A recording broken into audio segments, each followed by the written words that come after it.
সোনালী life 7 দিনের মধ্যেই বীমা দাবি পরিশোধের জন্য অঙ্গীকারবদ্ধ এবং পাশাপাশি আপনার যে বীমা রয়েছে সেটি যখন ম্যাচুরিটি ডেট আসবে ঠিক তার 2 মাস আগেই কিন্তু ডিউ ডেটে আপনার টাকাটা যেন আপনার অ্যাকাউন্টে পৌঁছে যায়, এই জন্য আপনার হাতে মানে আপনার অ্যাকাউন্টে চেকটা হ্যান্ড ওভার করা হবে। সো সেই অভিজ্ঞতাই আমরা গ্রাহকের কাছ থেকে শুনবো, আশা করছি আপনাদের ভালো লাগবে।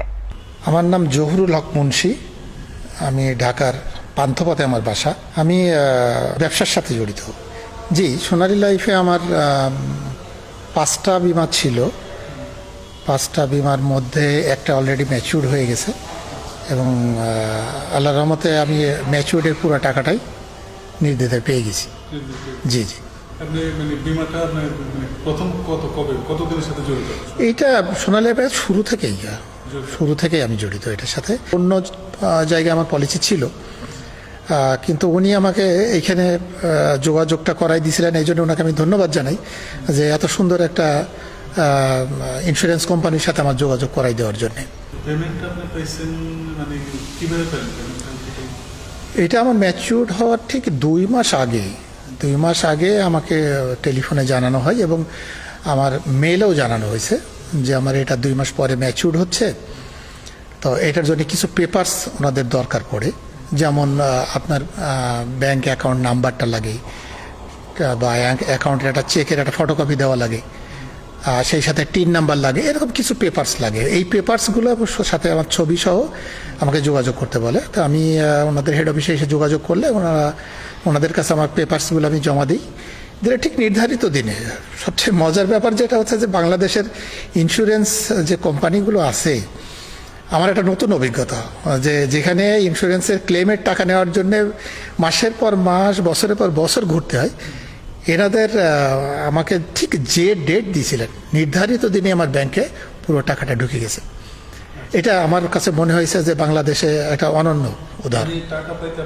কোনো বেগ পেতে হয়নি। টাকার পরিমাণটা 13 লাখ সামথিং, আমার এই মুহূর্তে পুরোটা ঠিক স্মরণে নাই, 14 লাখের কিছু কম, 13 লাখ সামথিং। আমাকে ওনারা ঠিক যেভাবে বলছেন ঠিক সেভাবে আমার পেমেন্টটা আমি পেয়ে গেছি। এবং আমার বিশ্বাস, আমার এখানে তো মোট 5টা ছিল, একটা পেয়ে গেছি, আরও 4টা আছে। আমার বিশ্বাস ভবিষ্যতেও আমি এইভাবেই হয়তো পেমেন্টটা পাবো, কারণ আমার আরেকটা ব্যাপারেও আমাকে অলরেডি এখান থেকে নোটিস করা হয়েছে। আমি আশাবাদী, কারণ এখানে এনাদের সবচেয়ে ভালো দিক যেটা আমার কাছে মনে হয়েছে, সব ডিজিটালাইজ করে ফেলছেন তো এনারা, যে কারণে আমার তথ্য আমি খুব সহজেই নিতে পারি। আমার কথায় কি হচ্ছে না হচ্ছে, কত টাকা জমা দিচ্ছি, কত টাকা পাবে, কবে দেবো, এভরিথিংস আপনার এখানে ওনারা অনলাইন ভিত্তিতেই আমাদেরকে জানাই দিচ্ছে। দেখুন, এটা আমাদের জন্য একটা পজিটিভ দিক। না, ইনশাল্লাহ আমাদের কোনো সমস্যা হয়নি। অবশ্যই। তার অন্যান্য জায়গায় তো একটা অন্ধকারে থাকতে হয়, শুধু তাই না, আমি নাম বলতেছি না, আর একটা ইন্স্যুরেন্স কোম্পানিতে আমার যখন এটা ম্যাচিউরড হলো, তখন এই টাকা পাওয়ার জন্য আমাকে প্রায় 2 মাস যাবত ওখানে অনেকবার যেতে হয়েছে। এই টাকার জন্য বারবার টাকাটা দিতে হয়েছে, ওনাদের ফান্ড নাই, এটা নাই, সেটা নাই, আজ না কাল, এভাবে অনেক ঘুরতে হয়েছে। আমার একটা বাজে অভিজ্ঞতা আছে সেখানে, কিন্তু এইটা সোনালী লাইফ ইন্স্যুরেন্সে আল্লাহর রহমতে সেই বেগ আমাকে পেতে হয়নি। আমার কাছে বাংলাদেশি একটা ইন্স্যুরেন্স কোম্পানি হিসেবে আমি সোনালী লাইফকে নিয়ে কি বলবো, আমি নিজেই গর্ববোধ করতেছি। কারণ আমার এতদিনের একটা ধারণা ছিল বাকি যতগুলো কোম্পানি বাংলাদেশে আছে বা আমাদের দেশি কোম্পানি, ম্যাক্সিমাম জায়গায় আমাদের এদের প্রতি একটা খারাপ ধারণা ছিল। কারণটা হচ্ছে যে ক্লেমের টাকা পেতে গেলে এদের বহুবার ধর্ণা দিতে হয়, কেউ ক্লেমের টাকা হয়তো কোনো জায়গায় পায়ও না, পাইলেও অনেক সময় লাগে। আল্লাহর রহমতে সোনালী লাইফ ইন্স্যুরেন্সের সেই সমস্যাটা আমার হয়নি। আমি ঠিক ম্যাচিউর হওয়ার ঠিক 2 দিন 3 দিনের মাথায় আমি আমার ব্যাংকে টাকাটা ওনারা প্লেস করে দিয়েছেন। আমি যে কারণে আমি খুব খুশি, আমি হ্যাপি। মোহাম্মদ বিলাল হোসেন, আমি একটা স্কুল অ্যান্ড কলেজের প্রিন্সিপাল হিসেবে রিটায়ার্ড করছি গত বছর। বিমা আমার ওয়াইফের নামে বিমা আছে 2টা, একটা হলো 5 স্টেজ আর হলো ডিপিএস।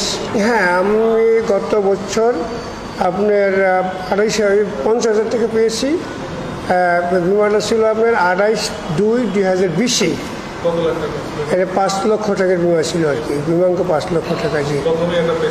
যে প্রথম কিস্তিটা পেয়েছি আর কি। পরে অফিস থেকে আবার কয়েকবার রিং দিছে, পরে আইসা নিয়ে নিছি, সমস্যা নেই।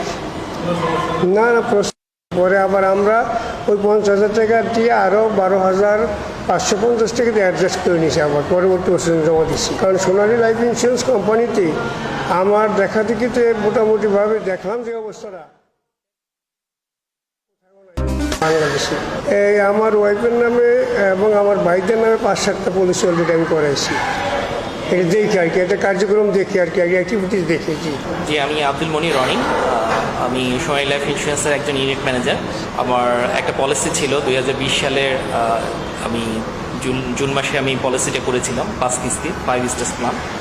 এই পলিসিটার মেয়াদ পূর্তি মানে 2 বছর পূর্ণ হয়েছে আমার এই বছরই, আপনার জুন মাসে 30 তারিখে হবে আর কি। অলরেডি আমাকে কোম্পানির কাছ থেকে যোগাযোগ আসছে, 2 মাস আগেই আমাকে ফোন দিয়েছে। 30 এপ্রিল আমাকে ফোন নিয়ে এসেছে যে আপনার পলিসির মেয়াদ 2 বছর পূর্তি হয়েছে, আপনার টাকাটা নিয়ে যান। আমি কোম্পানির সাথে যোগাযোগের মাধ্যমে আমি জানতে পারলাম যে আমার 50,000 টাকা আমার একটা ম্যাচুরিটি আমার পলিসি আসছে।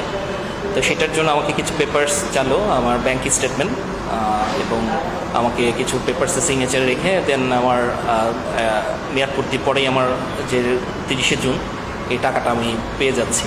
প্রিয় দর্শক, দেখে নিলাম আমরা দুজন গ্রাহকের কাছ থেকে তাদের অনুভূতি। আসলে একটা মানুষ যখন বীমা শিল্পের সাথে যুক্ত হয় তার আগে কিন্তু সে একটা স্বপ্নও দেখে যে আমার বর্তমান অথবা অবর্তমানে আর্থিক যে ঝুঁকির বিষয়টা রয়েছে সেটা সেই বীমা কোম্পানি গ্রহণ করবে, এবং পাশাপাশি সে কিন্তু সেই স্বপ্নটাকে পূরণ করবার জন্য প্রতি মাসেই অথবা তার যে প্রিমিয়াম দেওয়ার ডেট রয়েছে সেজন্য অনেক কিছু আমি বলবো যে এক সাইডে রেখে সেই প্রিমিয়ামটার জন্য সেভিংস করে। তো এই ক্ষেত্রে প্রত্যেকটা প্রতিষ্ঠানেরই একটা দায়বদ্ধতা থাকা উচিত যে তার গ্রাহকের সময় আনতে তার যে স্বপ্নটা রয়েছে সেটাকে পূরণ করবার।